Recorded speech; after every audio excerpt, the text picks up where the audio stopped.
Cellular respiration and photosynthesis are two important processes that are essential for life on Earth. It is what keeps us living. Without those two processes, there wouldn't be me, you, Coach Coffee and his beard, or any life at all. Cellular respiration is an essential process that takes sugars, in this case glucose, and breaks them up in order to create energy. Glucose is in almost every food that you eat, from cheeseburgers to pizza to that old sandwich you ate for lunch last Tuesday. The molecular structure of glucose is C6H12O6. In order to create energy that your body needs to stay alive, we're going to add 6 molecules of oxygen to the glucose, and with the power of cellular respiration, we're going to make energy. This combination results in 6 molecules of water, carbon dioxide, and a lot of energy. The energy from this process is then stored in a very important molecule called ATP. ATP, or adenosine triphosphate, is composed of adenine, ribose, and 3 phosphate groups.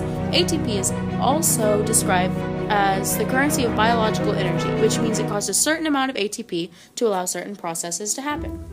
Think of this like a very safe version of the stock market, in which investing money, or ATP, always gets you more money, or ATP. When one phosphate group detaches to the molecule, it releases energy and creates adenosine diphosphate, just like getting more money. When ADP come in contact with a random water molecule, the water molecule separates into a hydroxide molecule and a single hydrogen atom. The breaking down of a water molecule to a compound and leaving the hydrogen atom forever alone is called hydrolysis. But the poor hydrogen atom isn't necessarily forever alone. The hydrogen atom ditches the hydroxide molecule for even more hydrogen atoms that got ditched. They all end up having a party within the cell, making it charged. One molecule of glucose yields about 38 ATPs. This entire process is separated into 3 stages: glycolysis, the Krebs cycle, and the electron transport chain. Glycolysis is the first step to the entire process. Although oxygen is essential for cellular respiration, glycolysis is an anaerobic process, which means it can be done without oxygen. Glycolysis is pretty much just the breaking down of glucose. For glycolysis to happen, we're going to need to use 2 ATPs. It's just like that one saying, you gotta spend money to make money. You spend 2 ATPs, and through the use of glycolysis, you earn 4 ATPs with a net gain of 2 ATPs. It's like investing your money for more money. One of the first steps to glycolysis is breaking up glucose's 6 carbon ring into 2 pyruvate molecules and the making of 2 NADH molecules. The NADH molecules are made from the creation of NAD+ combined with an electron and a hydrogen atom. The NADH will later be stored and used in a different step to create even more ATPs. Like I said before, you don't need oxygen for glycolysis to happen, but without oxygen, those pyruvates that was made gets redirected. That process is called fermentation. Without the help of oxygen, way more NAD+ is needed to help aid glycolysis, so a lot of those NAD+ molecules get freed because of fermentation. Fun fact!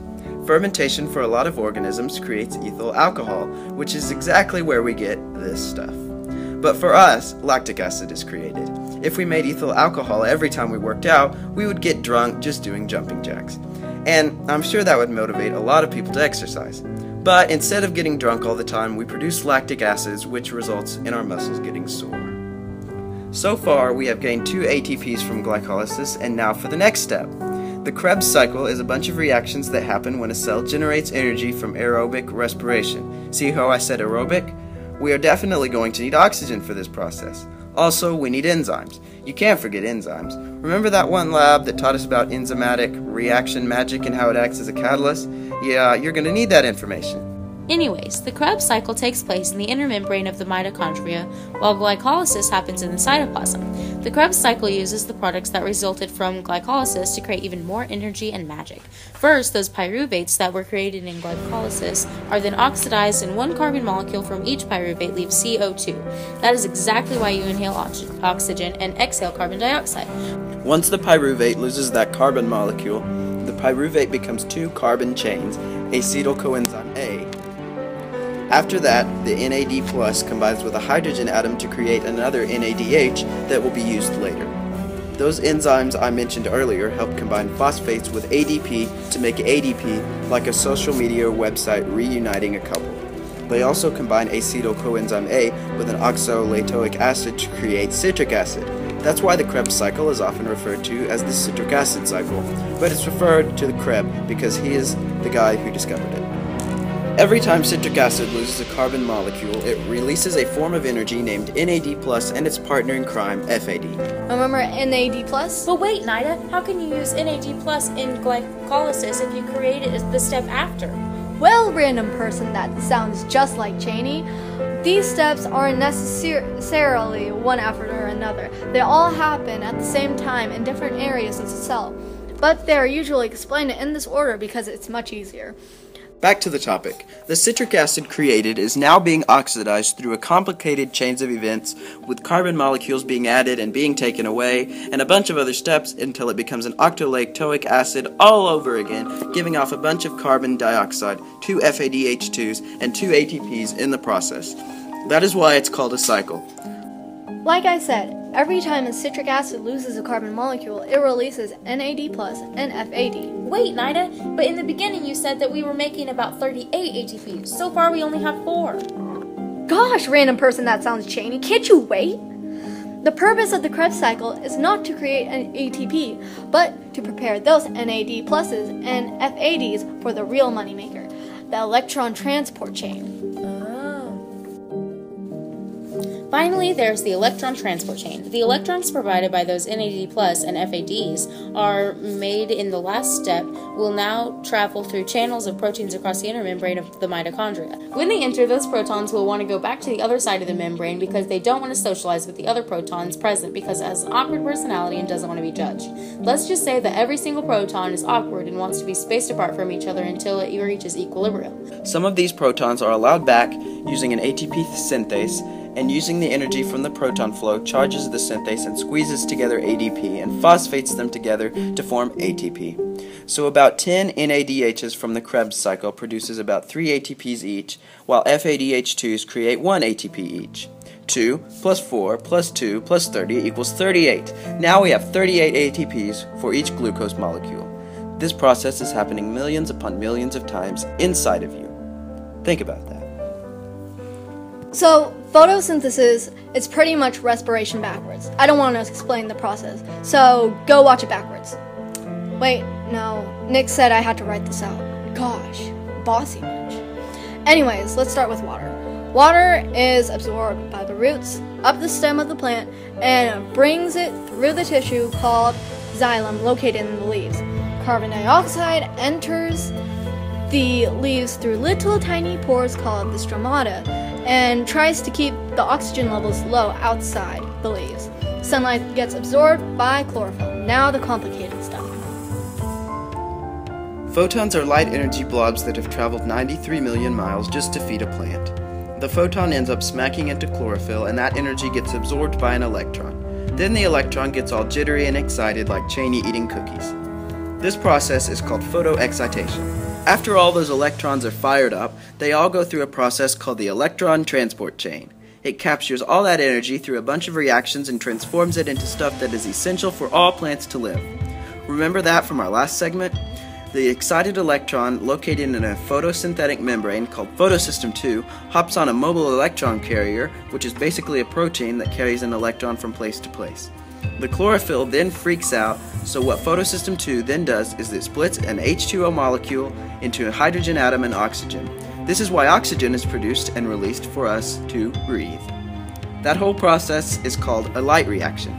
The mobile carrier sends that little electron to a cytochrome complex, which is basically a little transport system that transports stuff from photosystem II to photosystem I. Using this system, the thylakoid starts to fill up with protons produced by splitting water. By doing this, we are creating a concentration gradient within the cell. It's just like filling up a battery, but instead of a battery, it's a thylakoid. Remember how I said that photons are awkward and want to be away from each other? Well, they start to build up and spread until they pass through an enzyme called the ATP synthase. The ATP synthase then uses that energy to combine a phosphate with an ADP. What does that create? ATP. Back in the photosystem I, electrons get re-excited because of a bunch of photons. That energy will be used to create NADPHs, which is a form of energy. Then an enzyme helps combine 2 electrons and 1 hydrogen NADP+. That is a lot to remember. Now we get to dark reactions. Dark reactions don't necessarily happen in the dark. Dark reactions are also known as the Calvin cycle, just in case you get confused. For dark reactions to happen, you really don't need to use photons, and that's why they're called light-independent reactions. Light reactions are also classified as light-dependent reactions because they are dependent of light. Anyway, those ATPs and NADPHs made from the light reactions are used in this stage. The Calvin cycle takes place in the stroma of the plant, which is the chloroplast. This is where the process of carbon fixation occurs to create RUBP. To do this, ribulose 1-biphosphate carboxylase oxidase comes in to help. It is also referred to as rubisco. Once the CO2 molecule and ribulose biphosphate combine, the product becomes unstable. In order to regain stability, the whole thing breaks and separates into two ATP. ATP then donates one of its little phosphate groups, and NADH adds electrons into the formula. Now we are left with glyceraldehyde 3-phosphate, or G3P for short. G3Ps are 3 carbon compounds that can easily be converted into carbohydrates. We are so close to the end, so stay with us. We need to regenerate 3 RUBPs using 5 G3Ps, 9 ATPs, and 6 NADPHs. With a series of reactions, these 3 RUBPs are converted into 6 G3Ps. One molecule of G3P leaves to help another portion of the cycle, while the remaining molecules stay to regenerate even more RUBPs, to create more G3Ps, to regenerate more RUBPs, and so on. And that is photosynthesis. Special thanks to Thomas Veith of Kutzkazart, Keith Kenneth, and Innovix Solutions for several of the resources used in this video. You guys are awesome.